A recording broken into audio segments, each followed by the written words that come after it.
O Internacional tem uma mudança de ordem, de logística de entrevistas a partir de agora, JB? Tem.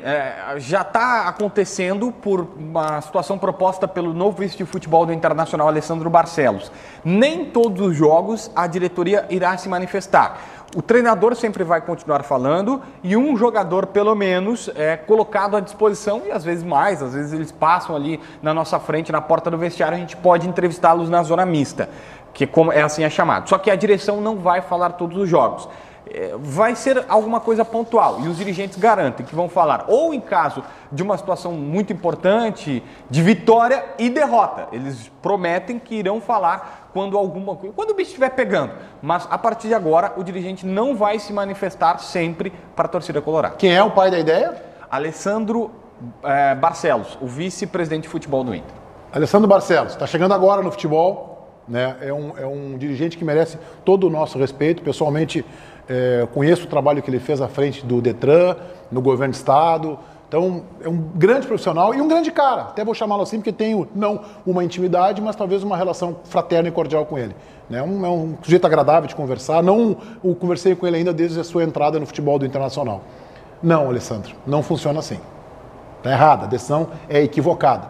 Porque isso abre margem para que o dirigente fale apenas quando ele achar interessante.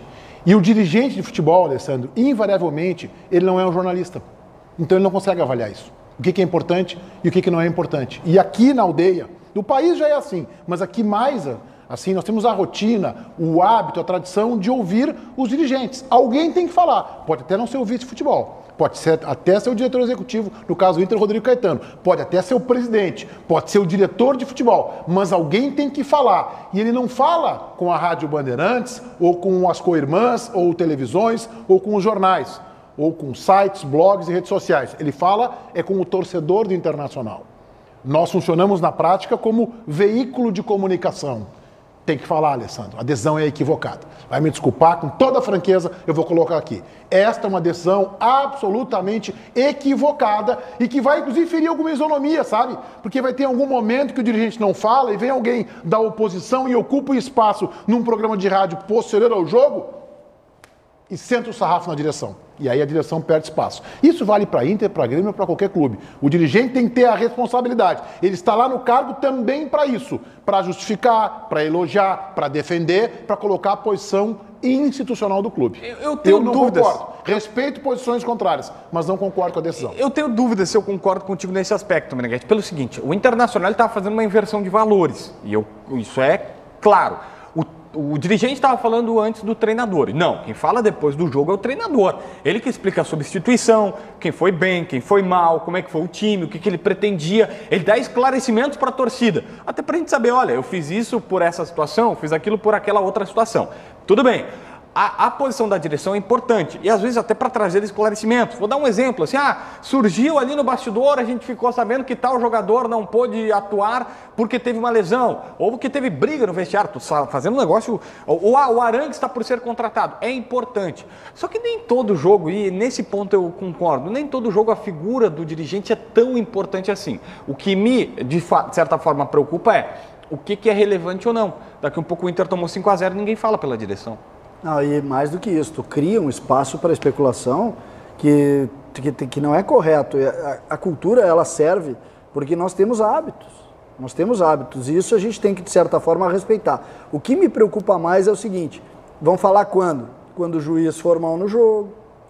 Quando ganhar um título. Quando ganhar um título. Mas aí tem outra coisa. Ou quando forem falar do nada, vai se perguntar, e aí, o treinador vai cair? Eu só não consigo entender o porquê que se busca, de repente, um cargo de tamanha exposição para depois, sabe, tudo que esse cargo tem de bônus e também de ônus. E dentro do ônus está justamente essa questão de se comunicar. Porque o jornalista que pergunta ali, ele só é um elo. Na verdade, ele só faz uma ligação direta com o torcedor, principalmente. Então, quando vai buscar ter capacitação, ou pelo menos se colocar numa forma que vai ter essa exposição, eu não consigo entender depois por que se busca... Tudo bem, mas Inter e São Luís, Meneghetti. Inter e São Luís não precisa falar. Tem que falar. E outra coisa, eu acho que o interfazista erra no conteúdo e na forma. 2000, Grêmio e SL, gestão José Alberto Guerreiro. A ISL, inclusive, não deu certo no Grêmio. Mas ali começaram algumas mudanças aqui na Aldeia, quando o treinador não ia falar mais todos os dias com a imprensa, quando começaram a surgir as coletivas. O que fez o presidente do Grêmio na época, José Alberto Guerreiro? Chamou um representante de cada veículo para comunicar como seria e para escutar. E ali foram feitos alguns ajustes. O treinador então fala 2 vezes por semana, ou 3, não vou lembrar na época como é que funcionou. Os jogadores não iam mais falar quando chegavam no pátio do Estádio Olímpico. Meu tempo de repórter era isso, né? O jogador chegava no pátio do Olímpico, no Portão 8 do Beira-Rio, a gente ia lá com a famosa latinha, que era um gravador, gravava com quem a gente queria. Se pulverizou isso, né? Ficou um pouco mais artificial, ok, uma mudança dos tempos. O Inter podia chamar os veículos, os representantes, conversar, expor a sua ideia, ouvir as necessidades. Acho que a decisão, além de tudo, não é democrática. E este papo, que eu acho, Alessandro, com todo o respeito que você merece, que eu acho que é uma conversa fiada, não, estaremos sempre à disposição. Ou fala sempre ou não fala. Então, ficar com esse papo de que vai estar à disposição e na hora do aperto, toma 3-0 num jogo importante, não fala e foge, não vai funcionar. Então, eu acho que o dirigente tem sim que se justificar perante o torcedor e usa o veículo de comunicação para isso.